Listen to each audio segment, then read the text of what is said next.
Setelah kita belajar apa itu Docker dan kenapa kita membutuhkan Docker, kita akan belajar dulu beberapa Docker basic yang perlu kita ketahui sebelum kita menggunakan Docker.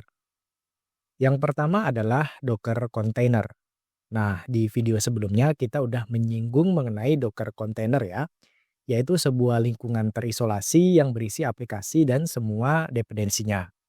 Nah, untuk membuat Docker container atau menjalankan Docker container, kita memerlukan yang namanya Docker image.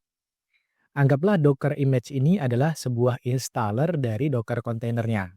Dengan menggunakan Docker image, kita bisa membuat sebuah kontainer atau beberapa kontainer sekaligus yang sama.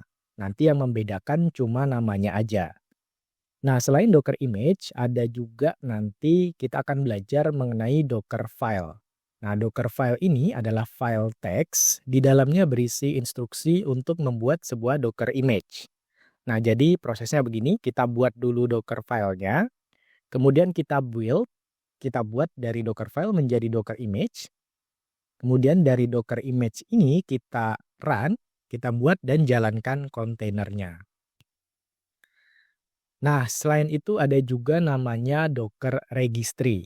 Nah, Docker Registry ini adalah repository atau sebuah tempat untuk menyimpan dan mendistribusikan Docker image.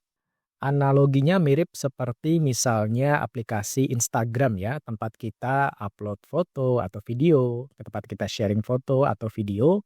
Sedangkan Docker Registry ini adalah tempat kita sharing Docker image, seperti itu.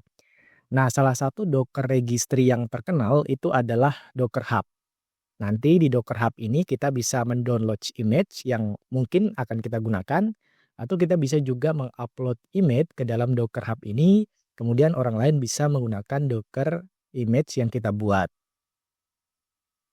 Nah, ini adalah beberapa Docker components yang perlu kalian pahami ya. Ada 3, ada namanya client, kemudian ada Docker host, dan kemudian Docker registry yang barusan kita pelajari. Nah, Docker host ini adalah tempat kita menjalankan Docker daemon-nya. Kalau kita bekerja di dalam komputer kita, berarti Docker host ini adalah laptop atau komputer kita. Dan Docker daemon-nya ini nanti adalah Docker desktop-nya. Kemudian ada Docker client. Nah, client ini adalah tempat kita memberikan perintah kepada Docker daemon yang ada di dalam Docker host-nya. Nah, nanti klien ini akan kita jalankan melalui terminal ya.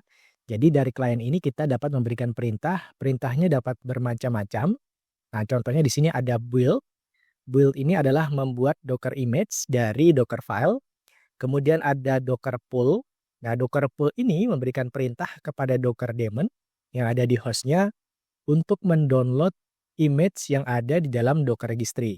Di-download, kemudian dimasukkan ke dalam Docker hostnya. Ada juga Docker run.